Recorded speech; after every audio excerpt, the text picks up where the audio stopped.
የሀበሻ ጀብዱ ደራሲ አዶልፍ ፓርለሳክ ተርጓሚ ተጫነ ጆብሬ መኮንን ክፍል 2 የአርሲዋ ትንቢተኛ አሮጊት ከድሬዳዋ በአውራሪስ ባቡር ተሳፍረን ለገሃር ስንገባ የሀገሬ ልጅ አቶ ሉድቪግ ካልዶቫ ተቀብሎን ቤት እስክንከራይ ድረስ በእንግድነት እንድናርፍ በዋናው አደባባይ ወደሚገኘው መኖሪያ ቤቱ ወሰደን። ደከም ያለ ንፋስ በመተኛት ላይ ያሉትን ለምለሞችንና ረጃጅሞቹን የአዲስ አበባ የባህር ዛፎች ያወዛውዛል። ራቅ ብሎ የተራቡ ጅቦች ጩኸት ይሰማል። ለጅቦቹ ጩኸት የአዲስ አበባ ውሾች ከየጎጆው ከፍ ባለ ጩኸት ይመልሳሉ። በዚህ መሀል አንዲት ደረቅ ጥይት ጮኸች። ወዲያው ጅቦችም ውሾችም ጸጥ አሉ። የሀገሬ ልጅ ሉድቪግ ካልዶቫ አንዷን ሲጃራ ጭሶ የተረኩሳትና አንዲት ቃል ሳይተነፍስ ሁለተኛዋን ይለኩሳል፣ ሶስተኛዋን፣ አራተኛዋን ብቻ በዝምታ ያስባል፣ ይተክዛል። እንዲህ መተከዙ አይፈረድበትም። እነሆ የሰኔ ወር መጨረሻ 1935 ነው። የወልወል ግጭት ጣጣ በጠቅላላው ነጻዋ የኢትዮጵያ ምድር ላይ የጦርነት ደመናውን ከጣለ ሰነባብቷል። ይህ የጦርነት ደመና መብረቅ ከወለደ ጦርነት መፈንዳቱ ነው።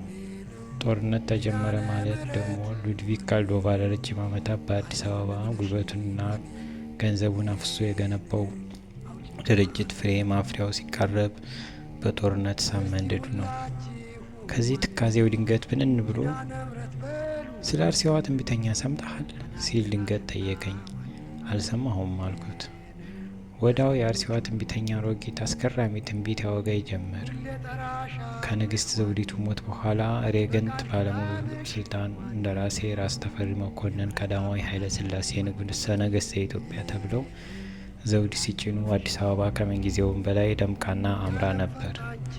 በንግስናው ስነ ስርዓትም ላይ በርካታ የባህር ማዶ ነገስታትና መሳፍንት፣ ፕሬዚደንቶች፣ ጠቅላይ ሚኒስትሮችና ሌሎች ታላላቅ ሰዎችም ተገኝተው ነበር። ከንግስናው ስነ ስርዓት በኋላ በአዲስ አበባ የተለያዩ ትንቢቶች በሰፊው መወራት ጀመሩ።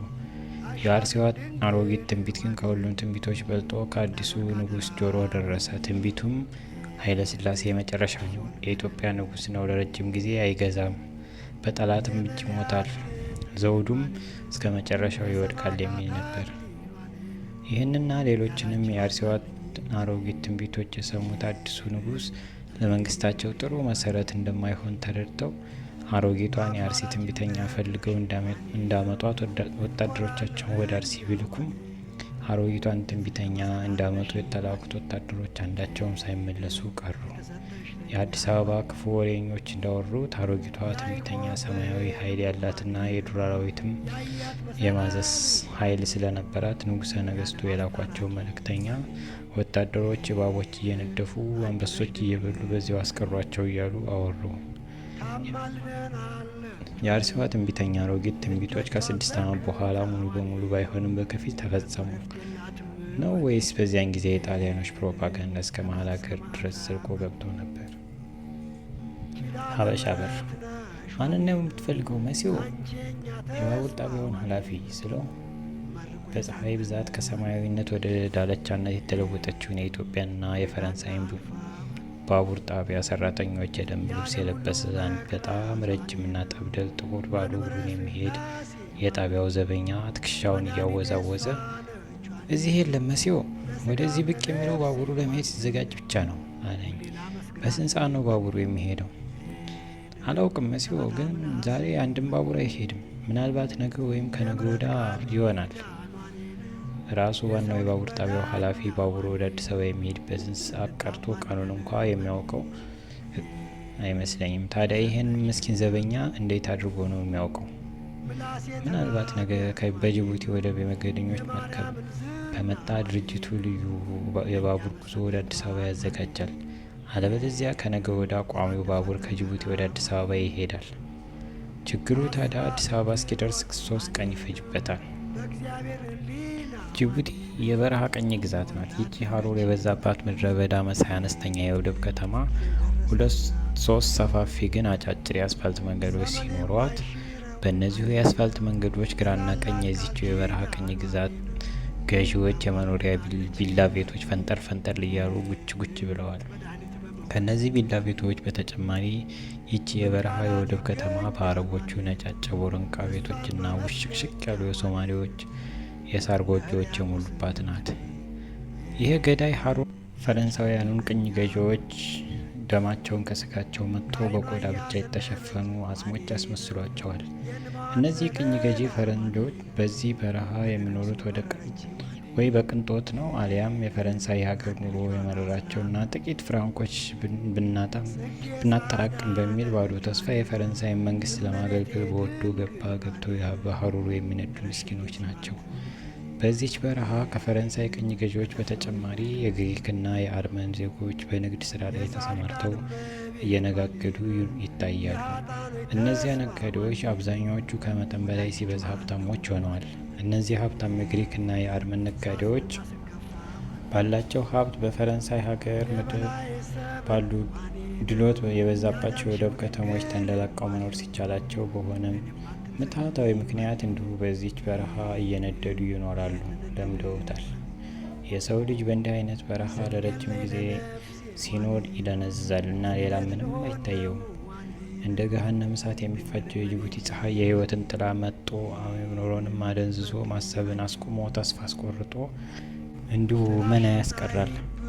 በቀን በዚያ ጠራራ ፀሐይ ፈጽሞ መስራት አይቻልም እና አዲስ መጤ ፈረንጆች ሀገሬውን ሰው ስንፍና ከሁሉ ቀድመን እናወግዛለን። ግን ለጥቂት ዓመታት በዚች በረሃ የኖረ ፈረንጅ ችግሩ በደንብ ይገባውና እሱም ከነሱ በላይ ሰነፍ ሆኖ ይቀራል። የቅኝ ግዛት ቢሮዎች ከጠዋት እስከ 4 ሰዓት ድረስ ክፍት ናቸው። ማለት እንደው ለነገሩ የሚሰራ ነገር ካለ ማለት ነው። ከሰዓት በኋላ ደግሞ ከ10 ሰዓት ጀምሮ እስከ ምሽቱ ድረስ ቢሮዎች ክፍት ናቸው። እንዲህ አይነቱ የስራ ሰዓት በጠቅላላው በምስራቅ አፍሪካ የቅኝ ግዛት በሙሉ ተግባራዊ ነው። እነዚህ መስራት ማለት ቢሮ ውስጥ ተቀምጦ የቀዘቀዘው ውስኪ በበረዶ መጠጣት ማለት ነው። በእውነቱ የሆነ ነገር ተቀምጦ መስራት ፈጽሞ አይቻልም። እንዲያው የዚህ አይነት የቅኝ ገዢዎች ቢሮ ሰራተኛ የሆነ ነገር ልስራ ብሎ ቢነሳና እርሳስ ቢያነሳ ከመላ ሰውነቱ እንደ ጎርፍ የሚወርደው ላብ በእጁ በኩል ወርዶ ወረቀቷን በሰኮንዶች ልዩነት ከጠረጴዛው ጋር አርሶ ያጣብቃታል። ምንም እንኳን በኤሌክትሪክ የሚሰራው አዙሪት አውሎ ነፋስ ቢያስነሳና የቢሮዋን መስኮቶች ሆነ በሯ ወለል ብለው የተከፈቱ ቢሆኑም በእውነቱ ለሰዓታት ተቀምጦ መስራት የማይታሰብ ጉዳይ ነው። ኤሌክትሪክ ባልገባባቸው ቢሮዎች ውስጥ በዚያ የኤሌክትሪክ አዙሪት ፋንታ 2 ሶማሌዎች ከቢሮው ሰራተኛ ጀርባ ቆመው የቅኝ ግዛቱ ሰራተኛ እንዳያልበው ሲያራግቡ ይውላሉ።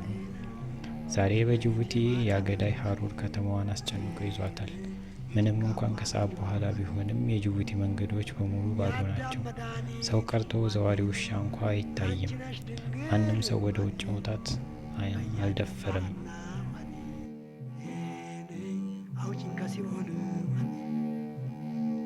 አንቺ ዶም ገነቷን የሰው ልጆች ተስፋዋን መድኃኒት ነሽና ዋኔ